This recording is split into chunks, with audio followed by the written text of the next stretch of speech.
Hello students, आज हम लोग कंटिन्यू करने जा रहे हैं preparation of halo alkanes. Preparation of halo alkane में पिछले वीडियो में आपको बताया गया अल्कोहल से और अल्कीन से हेलो अल्केन कैसे बनाते हैं। अल्कीन से हेलो अल्केन बनाने के लिए हम लोग जिस रूल का यूज करते हैं उसमें एक रूल बताया है मार्कोनिकॉफ रूल, और दूसरा रूल होता है एंटी मार्कोनिकॉफ। मार्कोनिकॉफ रूल में आपको बताया था कि नेगेटिव पार्ट को हम लोग उस कार्बन पर ऐड करते हैं जिस कार्बन पे हाइड्रोजन का नंबर कम होता है। वहीं एंटी मार्कोनिकॉफ रूल उसके अगेंस्ट होता है, और एंटी मार्कोनिकॉफ रूल जो है वो आपको अगेंस्ट मार्कोनिकॉफ रूल होता है। जैसे मैं आपको देखिए, जब आप अल्कीन पे हेलोजन एसिड ऐड करते हैं लाइक HBr, HiHCl कुछ भी ऐड करते हैं तो नेगेटिव पार्ट जो होता है वो आपको बताया गया था उस कार्बन पर ऐड करने के लिए जिस कार्बन पे हाइड्रोजन का नंबर कम होता है, और positive part it means hydrogen को उस कार्बन पर ऐड करते हैं जहां हाइड्रोजन का नंबर ज्यादा होता है with breaking of this pi bond. अब आपको यहाँ इस दो कार्बन के बीच में पाई बॉन्ड है। एडिशन रिएक्शन का मतलब होता है पाई बॉन्ड का ब्रेक हो जाना और सिग्मा बॉन्ड में कन्वर्ट हो जाना। तो आपको जिस कार्बन पे हाइड्रोजन के नंबर कम है उस कार्बन पे आप क्या ऐड करेंगे, नेगेटिव पार्ट, और जिस कार्बन पे हाइड्रोजन के नंबर ज्यादा है उस कार्बन पर आप इलेक्ट्रोफाइल H+ को ऐड करेंगे। तो यहाँ पर CH2 ग्रुप पे जहाँ ज्यादा हाइड्रोजन है वहाँ एक H जुड़ गया तो क्या बन गया, CH3 बन गया, और जिस कार्बन पे हाइड्रोजन का नंबर कम है वहाँ negative part it mean nucleophile को ऐड कर दिए Br- को, आपको ये प्रोडक्ट हो गया दैट इज 1,2 ब्रोमो अल्केन।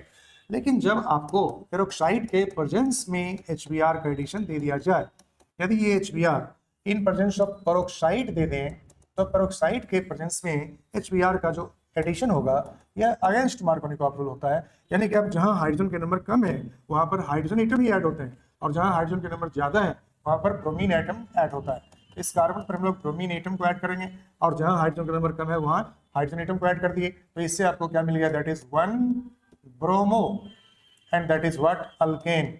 और ये क्या हो गया, दैट इज 2 ब्रोमो अल्केन। इसमें सेकेंडरी कार्बन पर आपको जुड़ गया ब्रोमीन, और यहाँ प्राइमरी कार्बन पर ब्रोमीन जुड़ा। तो इस दोनों के पीछे क्या रीजन है? मार्कोनिकॉफ रूल के अगेंस्ट जो रूल होता है उस रूल को हम लोग बोलते हैं एंटी मार्कोनिकॉफ रूल। तो यहाँ जो रूल लग रहा है हम लोग इस रूल को ही बोलते हैं anti Markovnikov rule. Anti Markovnikov rule peroxide के प्रेजेंस में HBr के एडिशन के लिए होता है। ये याद रखेंगे कि anti Markovnikov rule is not applicable for other acid like hydrogen chloride और हाइड्रोजन क्लोराइड और hydrogen iodide. It is applicable for the addition of HBr only. जब HBr का एडिशन आप पेरोक्साइड के प्रेजेंस में करेंगे तो ब्रोमीन को वहां ऐड करेंगे जहां आपको हाइड्रोजन का नंबर ज्यादा होगा, और हाइड्रोजन को वहां ऐड करेंगे जहां हाइड्रोजन का नंबर कम होगा इन द अनसिमेट्रिकल अल्कीन। तो पेरोक्साइड का इफेक्ट क्या होता है हम लोग इसको मैकेनिज्म के द्वारा समझते हैं। जब आपको अल्कीन पे HBr ऐड करते हैं इन द प्रेजेंस ऑफ पेरोक्साइड, अब यहाँ पर जो पेरोक्साइड लेते हैं सपोज दैट कि बेंजोइल पेरोक्साइड है, आप बेंजोइल पेरोक्साइड यूज करते हैं। इस पेरोक्साइड को हम लोग क्या बोलते हैं, बेंजोइल पेरोक्साइड। पेरोक्साइड को आइडेंटिफाई करने का क्या मतलब, के साथ क्या तरीका होगा। अब यहाँ देखिए दो ऑक्सीजन एक दूसरे से सिंगल बॉन्ड बना के जुड़े हैं, और ये दोनों ऑक्सीजन बगल में आपको बेंजोइल ग्रुप के साथ में जुड़े हुए हैं। हम लोग इसी को पेरोक्साइड बोलते हैं। जब ऑक्सीजन ऑक्सीजन सिंगल बॉन्ड से बॉन्डेड होगा किसी स्पीशीज में, हम लोग इस कंपाउंड को क्या बोलते हैं, इसको पेरोक्साइड बोलते हैं। और ये पेरोक्साइड जो यहाँ पर है इसको बेंजोइल पेरोक्साइड बोलते हैं। तो बेंजोइल पेरोक्साइड या पेरोक्साइड के प्रेजेंस में जब HBr का एडिशन करते हैं तो जो प्रोडक्ट आता है इसमें आपको जहाँ ज्यादा हाइड्रोजन है वहीं पर आप ब्रोमीन एटम को ऐड करते हैं। क्यों यहाँ पर ऐड करते हैं, उसके लिए क्या मैकेनिज्म होगा, हम लोग इस बात को यहाँ समझने जा रहे हैं। तो इसका जो मैकेनिज्म है इसमें benzoyl peroxide first of all break करता है इनटू बेंजोएट रेडिकल। ये बेंजोइल पेरोक्साइड जो है ये सबसे पहले बेंजोएट रेडिकल बनाते हैं और ये होमोलाइटिक फ्यूजन में जाते हैं। ये देखिए यहाँ पर जो ऑक्सीजन ऑक्सीजन बॉन्ड है कोवलेंट बॉन्ड, इसमें 2 इलेक्ट्रॉन, और ये दोनों इलेक्ट्रॉन जो है ये दोनों इलेक्ट्रॉन जो बॉन्ड का है ये इक्वली डिस्ट्रीब्यूट हो जाता है 2 ऑक्सीजन एटम के बीच में। और जब ये दोनों इलेक्ट्रॉन इक्वली डिस्ट्रीब्यूट हो गया 2 ऑक्सीजन एटम के बीच में तो इससे आपको बन गया बेंजोएट फ्री रेडिकल। तो यहाँ पर आपको बन गया benzoate free radical. Benzoate free radical यहाँ पर आपको 2 बना, बेंजोएट फ्री रेडिकल 2 रेडिकल बना। अब इस बेंजोएट फ्री रेडिकल का रिएक्शन होता है किसके साथ में, बेंजोएट फ्री रेडिकल का रिएक्शन होता है HBr के साथ में। अब HBr के साथ में ये बेंजोएट रेडिकल रिएक्ट करते हैं, HBr के ये हाइड्रोजन एटम को निकाल लेते हैं। जब ये HBr के हाइड्रोजन एटम को निकाल लेते हैं तो आपको जो स्पीशीज बनता है इसको हम लोग क्या बोलते हैं, बेंजोइक एसिड, और साथ में ब्रोमीन फ्री रेडिकल प्रोड्यूस हो जाता है। ये ऑक्सीजन एटम अनपेयर्ड इलेक्ट्रॉन के साथ है, इसलिए यहाँ पर इसको एक अनपेयर्ड इलेक्ट्रॉन वाला ये स्पीशीज चाहिए। तो हाइड्रोजन एटम यहाँ से होमोलाइटिक फ्यूजन के द्वारा एक इलेक्ट्रॉन लेके सेपरेट होता है और इस ऑक्सीजन के साथ जाके एक इलेक्ट्रॉन का शेयरिंग कर लेता है। तो आपको यहाँ पर OH ग्रुप फॉर्म कर गया, यानी कि ये बन गया benzoic acid, benzoate free radical से बन गया बेंजोइक एसिड और साथ में ब्रोमीन फ्री रेडिकल प्रोड्यूस हो गया। अब यह ब्रोमीन रेडिकल जो प्रोड्यूस हुआ, ये ब्रोमीन फ्री रेडिकल जो प्रोड्यूस हुए हैं, अब इस ब्रोमीन फ्री रेडिकल का यहाँ क्या रोल है, ब्रोमीन फ्री रेडिकल का यहाँ क्या रोल है, अब देखिए यहाँ कितना इंटरेस्टिंग है। जब ब्रोमीन रेडिकल यहाँ पर रिएक्ट करते हैं तो ब्रोमीन रेडिकल सेकेंडरी कार्बन पे कंबाइन नहीं करके प्राइमरी कार्बन के साथ में कंबाइंड हो जाते हैं। जब यहाँ पर कार्बन कार्बन मल्टीपल बॉन्ड में एक पाई बॉन्ड है और पाई बॉन्ड आप जानते हैं वीक होता है, तो यहाँ जब ब्रोमीन रेडिकल अटैक करेगा तो एक इलेक्ट्रॉन इस बॉन्ड का ब्रेक करके सेकेंडरी कार्बन पे चला जाएगा और दूसरा इलेक्ट्रॉन प्राइमरी कार्बन पे चला जाएगा। अब सेकेंडरी कार्बन पर अनपेयर इलेक्ट्रॉन को रखने के लिए ये प्राइमरी कार्बन के अनपेयर इलेक्ट्रॉन के साथ में एक इलेक्ट्रॉन का शेयर करते हैं। ये ब्रोमीन एटम 1 इलेक्ट्रॉन का शेयर प्राइमरी कार्बन के साथ करेंगे। जब ये 2 इलेक्ट्रॉन जो बॉन्ड का है वो डिस्ट्रीब्यूट होकर दोनों एटम प्राइमरी कार्बन और सेकेंडरी कार्बन दोनों एटम पर एक एक इलेक्ट्रॉन चला जाएगा, तो ये प्राइमरी कार्बन के साथ में एक इलेक्ट्रॉन का शेयरिंग करते हैं, सेकेंडरी कार्बन के साथ में शेयरिंग नहीं करते हैं। क्या कारण है? क्योंकि सेकेंडरी कार्बन पर अनपेयर इलेक्ट्रॉन का होना मतलब ये ज्यादा स्टेबल रेडिकल है, सेकेंडरी फ्री रेडिकल ज्यादा स्टेबल होता है in comparison to primary free radical. यदि ये ब्रोमीन एटम इस सेकेंडरी कार्बन पे जुड़ गया होता, जैसे आप देखें यहाँ पर ये ब्रोमीन एटम जुड़ गया होता है एक इलेक्ट्रॉन के शेयरिंग से, तो प्राइमरी कार्बन पर अनपेयर इलेक्ट्रॉन प्रोड्यूस होते हैं और primary free radical 1 degree free radical less stable होते हैं, जबकि 2 degree free radical more stable होते हैं। तो 2 डिग्री फ्री रेडिकल प्रोड्यूस करने के लिए यह आपको प्राइमरी कार्बन पर अटैच होते हैं ताकि 2 डिग्री फ्री रेडिकल जनरेट हो जाए, मोर स्टेबल स्पेसीज जनरेट हो जाए। तो यहाँ जो ये स्पेसीज बनता है 2 डिग्री रेडिकल ये ज्यादा मात्रा में बनता है और दूसरा जो 1 डिग्री फ्री रेडिकल बनता है वो कम मात्रा में बनता है, वो निग्लिजिबल अमाउंट में बनता है। तो 2 डिग्री फ्री रेडिकल हम लोगों को बनाना है, ना कि 1 डिग्री फ्री रेडिकल बनाना है। अब ये मेजर स्पेसीज के रूप में, मेजर इंटरमीडिएट फ्रैगमेंट के रूप में 2 डिग्री रेडिकल जनरेट हो गया। अब इस 2 डिग्री रेडिकल के साथ में, इस 2 डिग्री रेडिकल के साथ में अब जब बेंजोइक एसिड जो प्रोड्यूस हुआ था वो कोलाइड कर जाते हैं, तो ये जो रेडिकल है 2 डिग्री रेडिकल इस बेंजोइक एसिड के इस हाइड्रोजन एटम को फिर ये एब्स्ट्रैक्ट कर लेता है, ये निकाल लेता है। अब यहाँ पर जो स्पेसीज प्रोड्यूस होगा, यहाँ पर जो स्पेसीज प्रोड्यूस होगा वह क्या होगा? अब देखिए आपको फाइनल प्रोडक्ट यहाँ पर बनने जा रहे हैं। अब यहाँ जो आपको 2 डिग्री रेडिकल है, 2 डिग्री कार्बन पर अनपेयर इलेक्ट्रॉन है, यह बेंजोइक एसिड के हाइड्रोजन को निकाल के कंबाइन कर जाएगा और जब ये हाइड्रोजन को निकाल के कंबाइन कर जाता है, देखिए यहाँ पर हाइड्रोजन एटम यहाँ कंबाइंड हो गए और इस CH2 के साथ में क्या जुड़ा हुआ है? ब्रोमीन जुड़ा हुआ है। साथ में यहाँ पर जब ये एक इलेक्ट्रॉन अपना इस हाइड्रोजन को देगा और हाइड्रोजन भी इस बॉन्ड के एक इलेक्ट्रॉन को लेकर निकलेंगे और 1 इलेक्ट्रॉन ये ऑक्सीजन की तरफ ट्रांसफर कर देंगे, तो ऑक्सीजन पर अनपेयर इलेक्ट्रॉन क्रिएट हो जाएगा, फिर से ये बेंजोइक रेडिकल में कन्वर्ट हो जाएंगे। अब इस बेंजोइक रेडिकल के फॉर्मेशन के बाद अब फाइनली क्या होता है? चेन टर्मिनेशन, मतलब रिएक्शन के बंद होने का स्टेप हम लोग इस तरह से दिखाते हैं, जिसमें 2 रेडिकल एक दूसरे के साथ में कंबाइन कर जाएगा और जब 2 रेडिकल एक दूसरे के साथ कंबाइन कर जाएगा तो इसको बोलते हैं चेन टर्मिनेशन, मतलब रिएक्शन के बंद होने का ये स्टेप है। क्योंकि अब रेडिकल का नंबर जब घटेगा तो रिएक्शन क्या होंगे? बंद हो जाएंगे। तो इस तरह से आपको यहाँ पर फिर से ये बेंजोइल पेरोक्साइड में कन्वर्ट हो गया। तो बेंजोइल पेरोक्साइड का काम क्या था? रिएक्शन को कैटलाइज कर देने का काम था और ब्रोमीन एटम से HBr से ब्रोमीन फ्री रेडिकल प्रोड्यूस करने का काम था। जब HBr के साथ में बेंजोइट रेडिकल रिएक्ट करके ब्रोमीन फ्री रेडिकल प्रोड्यूस कर दिया, ये फ्री रेडिकल हाईली एनर्जेटिक और हाईली रिएक्टिव स्पेसीज होते हैं। जब अल्कीन पर ये अटैक किया तो अल्कीन पर अटैक करके प्राइमरी और सेकेंडरी कार्बन में ये प्राइमरी कार्बन को चूज करता है कंबाइन करने के लिए, सो दैट कि सेकेंडरी कार्बन पर अनपेयर इलेक्ट्रॉन क्रिएट हो जाए और ये स्टेबल 2 डिग्री रेडिकल बन जाए।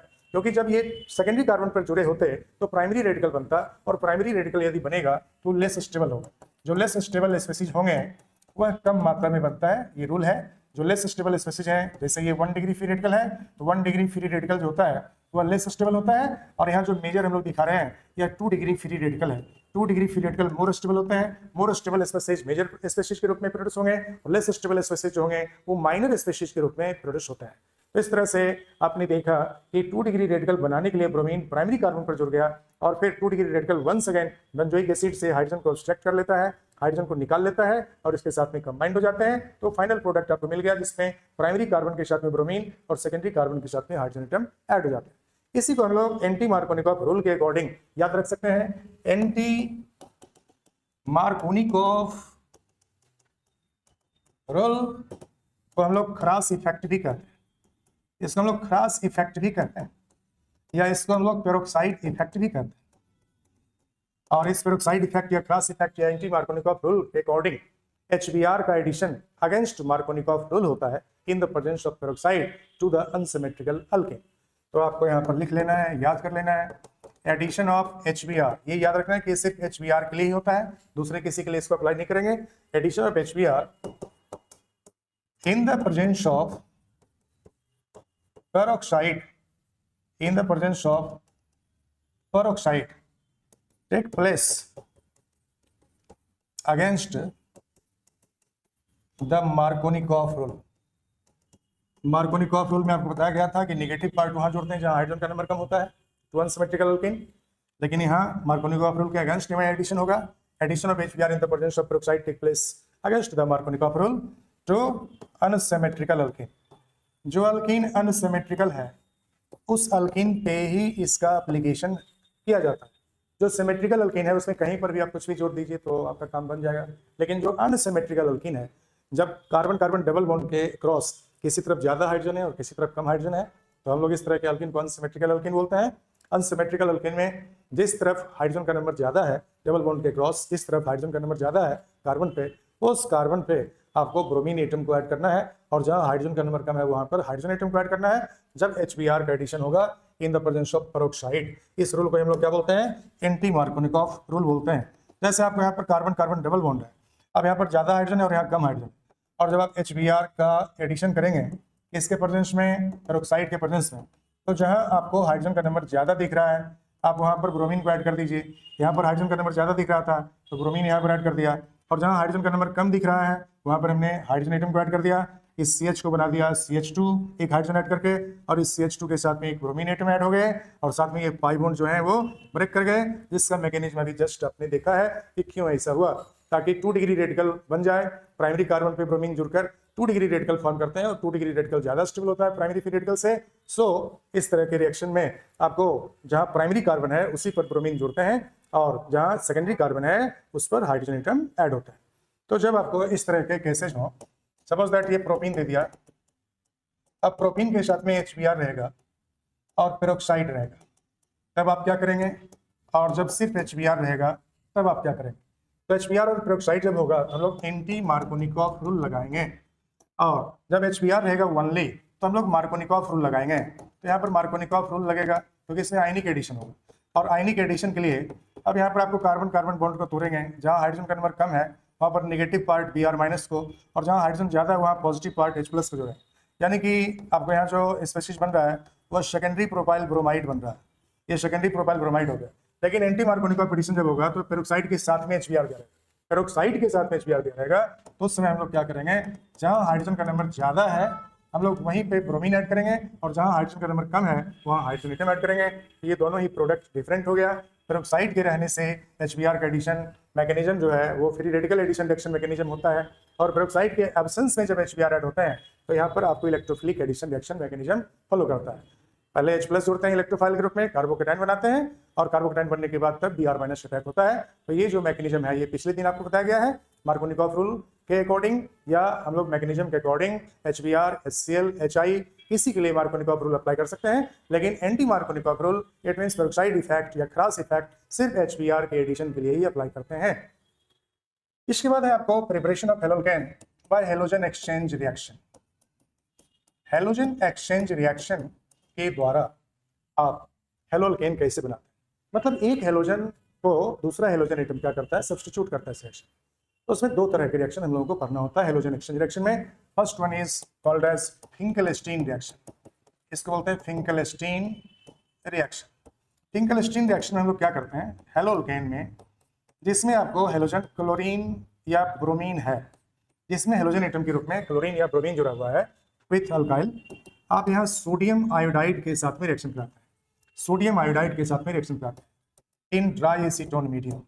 अब जब इसको हीट करते हैं सोडियम आयोडाइड के साथ में हेलोल्केन को, जिसमें अल्काइल ग्रुप से क्लोरीन या ब्रोमीन जुड़ा है, उसका रिएक्शन करा रहे हैं सोडियम आयोडाइड के साथ. तो आपको यहाँ जो हेलोजन एटम है उसको सब्स्टिट्यूट कर देते हैं कौन? आयोडीन एटम, और साथ में सोडियम के साथ में क्या जुड़ जाते हैं? सोडियम के साथ में ये हेलोजन जुड़ जाता है. इट मीन्स आपको यहाँ फॉर्म कर जाता है NaX. तो आपको एक लार्जर हेलाइड जो होता है I-, ये स्मॉलर हेलाइड को लाइक क्लोराइड को या ब्रोमाइड को क्या करता है? सब्स्टिट्यूट कर देता है. जब क्लोराइड या ब्रोमाइड रहेगा तो आयोडाइड क्या करेगा? इसको एसीटोन मीडियम में इसको हीट करने पर सोडियम आयोडाइड के साथ में जब आप इसको हीट करते हैं तो आयोडाइड क्या करता है? हेलोजन को एक्सचेंज करता है. मतलब आपको क्लोराइड को हटाकर आयोडीन जुड़ गया, और यहाँ क्लोराइड सब्स्टिट्यूटेड हो गया. ब्रोमाइड को हटाकर आयोडीन जुड़ गया, यहाँ पर आयोडीन सब्स्टिट्यूटेड हो गया, और Br- जो है Br- देखिए यहाँ से डिस्प्लेस हो जाता है, सब्स्टिट्यूट हो जाता है बाय आयोडाइड. तो आयोडाइड जो होता है उसकी न्यूक्लियोफिलिसिटी क्या होता है, ज्यादा होता है। ब्रोमाइड का न्यूक्लियोफिलिसिटी उससे कम होता है। क्लोराइड का न्यूक्लियोफिलिसिटी उससे कम होता है। तो न्यूक्लियोफिलिसिटी सबसे ज्यादा यहाँ हेलोजन में आयोडाइड का है। और एक स्ट्रॉन्ग न्यूक्लियोफाइल अपने से वीक न्यूक्लियोफाइल को क्या करता है, यहाँ सब्स्टिट्यूट कर देता है। एक स्ट्रॉन्गर न्यूक्लियोफाइल जो होता है ये अपने से वीकर न्यूक्लियोफाइल को हेलोल्केन में सब्स्टिट्यूट कर देता है। अब इस रिएक्शन को बोलते हैं फिंकलस्टीन रिएक्शन। यदि आपको फिंकलस्टीन रिएक्शन का एग्जांपल दे दिया जाए, जैसे CH3CH2Cl दे दिया और यहाँ पर NaI और एसीटोन दे दिया, तो आप इसमें प्रोडक्ट क्या बनाएंगे। यदि आपको CH3CH2Br दे दिया और यहाँ पर NaI दे दिया और एसीटोन दे दिया, साथ में आप इसको हीट करेंगे, तो इससे जो प्रोडक्ट बनेगा वो क्या बनेगा। तो निश्चित रूप से आप क्लोरीन को यहाँ से हटाएंगे, ब्रोमीन को यहाँ से हटाएंगे और लार्जर आयोडाइड आयन को इसमें सब्स्टिट्यूट कर देंगे। तो आपको यहाँ पर CH3CH2 पे I और यहाँ पर CH3CH2 पे I जोड़ देंगे। साथ में आपको यहाँ पे क्या बना, NaCl और यहाँ पर क्या बनेगा, NaBr। These are by product. ये आयोडो ईथेन हम लोग इस तरह से इस रिएक्शन के द्वारा बना सकते हैं। दूसरा रिएक्शन है हेलोजन एक्सचेंज रिएक्शन में, जिसको बोलते हैं श्वार्ट रिएक्शन। श्वार्ट रिएक्शन में क्या करते हैं लोग, अल्काइल क्लोराइड का रिएक्शन कराते हैं सिल्वर फ्लोराइड के साथ। सिल्वर फ्लोराइड ना हो तो आप मर्क्यूरस फ्लोराइड का यूज कर सकते हैं। ये भी नहीं हो तो आप कोबाल्ट के फ्लोराइड का यूज कर सकते हैं, COF3, या एंटीमनी ट्राइफ्लोराइड यूज कर सकते हैं। इन सभी फ्लोराइड से, मेटल फ्लोराइड से जब अल्काइल क्लोराइड का रिएक्शन कराते हैं तो क्लोराइड आयन जो है ये सब्स्टिट्यूटेड हो जाता है किसके द्वारा, फ्लोराइड के द्वारा। तो आपको यहाँ पर बन जाता है फ्लोरोअल्केन। इस कंपाउंड को बोलते हैं फ्लोरोअल्केन। यानी कि chloroalkane can be converted into fluoroalkane by the reaction of silver fluoride और मर्क्यूरस फ्लोराइड और कोबाल्ट फ्लोराइड और एंटीमनी ट्राइफ्लोराइड, SbF3 के द्वारा, COF3 के द्वारा, EgF के द्वारा या Hg2F2 के द्वारा। आप जब रिएक्शन कराते हैं क्लोरोअल्केन का तो इससे आपको जो कंपाउंड मिलता है उस कंपाउंड को बोलते हैं हम लोग फ्लोरोअल्केन। तो आपको यहाँ R में कुछ भी हो सकता है, कोई भी कार्बन चेन हो और इस पर आपको एक क्लोरीन जुड़ा है और आप यदि यहाँ EgF ले लेते हैं या SbF3 ले लेते हैं या Hg2F2 ले लेते हैं या आप कोई भी fluoride, metal fluoride like cobalt fluoride ले लेते हैं, तो क्लोराइड को क्या करेगा, ये सब्स्टिट्यूट कर देगा। तो टोटल नंबर ऑफ कार्बन यहाँ पर 1 2 3 4, तो आप यहाँ पर कार्बन 1 2 3 4 ले लिए और यहाँ क्लोरीन को हटाकर हम लोग क्या सब्स्टिट्यूट कर देंगे, क्लोरीन, यानी कि इससे फ्लोरोब्यूटेन बन गया, 1 फ्लोरोब्यूटेन इसको हम लोग बोलेंगे। ये आपको है 1 क्लोरोब्यूटेन, 1 पे क्लोरो जुड़ा हुआ है, 1 क्लोरोब्यूटेन बोलेंगे। और ये कंपाउंड जो बना है that is 1 fluorobutane. Total number of carbon कितना है, 4 है, 4 कार्बन सिंगल बॉन्ड से बॉन्डेड है। अब क्या बोलते हैं इसको, ब्यूटेन, यानी कि फ्लोरीन जो है वो फर्स्ट कार्बन पे जुड़ा है, तो लोग क्या बोलते हैं इसको, 1 फ्लोरोब्यूटेन। तो इस तरह से आप हेलोजन एक्सचेंज रिएक्शन के द्वारा फ्लोरोअल्केन या आप आयोडोअल्केन में किसी कंपाउंड को लाइक क्लोरोअल्केन को कन्वर्ट कर सकता है। इसके बाद एक रिएक्शन जिसको बोलते हैं हम लोग हंस डाइकर रिएक्शन। हंस डाइकर रिएक्शन, हंस डाइकर रिएक्शन, यह रिएक्शन है हंस डाइकर रिएक्शन। हंस डाइकर रिएक्शन में हम लोग क्या करते हैं, हंस डाइकर रिएक्शन के द्वारा हम लोग अल्काइल ब्रोमाइड बनाते हैं, मींस ब्रोमोअल्केन प्रोड्यूस करते हैं। और इसके लिए हम लोग क्या करते हैं, silver salt of carboxylic acid, it means silver carboxylate को जब ब्रोमीन के साथ में हीट करते हैं in non polar medium CCl4 medium, तो आपको इससे जो कंपाउंड मिलता है इस कंपाउंड को आप ब्रोमोअल्केन कहेंगे। यहाँ देखिए जितने भी कार्बन हैं इस कंपाउंड में, जितने कार्बन हैं उससे एक कार्बन कम हो जाता है और ये जो CO2 है, ये कार्बोक्सिल ग्रुप जो यहाँ जुड़ा हुआ है, यह CO2 में कन्वर्ट हो जाएगा, CO2 ग्रुप में लॉस हो जाएंगे कार्बोक्सिल ग्रुप, और साथ में सिल्वर के साथ में एक ब्रोमीन एटम ऐड हो जाता है। तो यहाँ पर 1 ब्रोमीन एटम सिल्वर के साथ में ऐड होते हैं और दूसरा ब्रोमीन एटम अल्काइल के साथ में ऐड होता है। जो कंपाउंड मिलता है दैट इज ब्रोमोअल्केन, कार्बन डाइऑक्साइड और सिल्वर ब्रोमाइड। तो इस रिएक्शन के द्वारा हम लोग हंस डाइकर रिएक्शन के द्वारा हम लोग जो हेलोल्केन, इट मींस ब्रोमोअल्केन बनाते हैं, उसमें 1 कार्बन एटम लेस होता है in comparison to silver salt of carboxylic acid. जैसे आप देखिए यहाँ पर CH3COOAg लेते हैं, यह सिल्वर एसीटेट है और इस सिल्वर एसीटेट को जब आप Br2 के साथ में इन CCl4 मीडियम हीट करेंगे तो आपको यहाँ CH3 के साथ ये जो CO2 देख रहे हैं कार्बोक्सिल ग्रुप, ये CO2 ग्रुप में लॉस होगा, CH3 के साथ में एक ब्रोमीन और सिल्वर के साथ में एक ब्रोमीन ऐड हो जाएगा, तो CH3Br को हम लोग ब्रोमोमीथेन बोलेंगे, सिल्वर ब्रोमाइड बोलेंगे AgBr को, और साथ में क्या प्रोड्यूस होगा, CO2 गैस। तो इस तरह से आप हंस डाइकर रिएक्शन के द्वारा जो कंपाउंड बनाते हैं वह कंपाउंड क्या होता है, दैट इज ब्रोमोअल्केन। ब्रोमोमीथेन हम लोग इस तरह से बना रहे हैं। ब्रोमोमीथेन बनाना है तो 2 कार्बन का कार्बोक्सिलेट लेंगे। यदि ब्रोमो ईथेन बनाना है, इट मीन्स यहाँ 2 कार्बन रखना है तो इसमें 3 कार्बन कर देंगे। यहाँ पर 3 कार्बन रखना है तो हम लोग इस कंपाउंड में 4 कार्बन कर लेंगे। एक कार्बन जो होगा वो हमेशा CO2 के रूप में लॉस होगा। तो हमारा जो प्रिपरेशन ऑफ हेलो अल्केन है वो आज कंप्लीट हो गया। अगले दिन हम लोग प्रिपरेशन ऑफ हेलो अरेंस में जाएंगे, लेकिन प्रिपरेशन ऑफ हेलो अरेंस को पढ़ने के पहले हम लोग प्रॉपर्टीज ऑफ हेलो अल्केन को डिस्कस कर लेंगे, और प्रॉपर्टीज ऑफ हेलो अल्केन को डिस्कस करने के बाद preparation of halo arene and properties of halo arenes वो हम लोग पढ़ेंगे। ओके, जिन बच्चों ने सब्सक्राइब नहीं किया वो कृपया सब्सक्राइब कर लें ताकि हमारे नेक्स्ट वीडियो भी आप तक पहुंचेंगे। Thank you.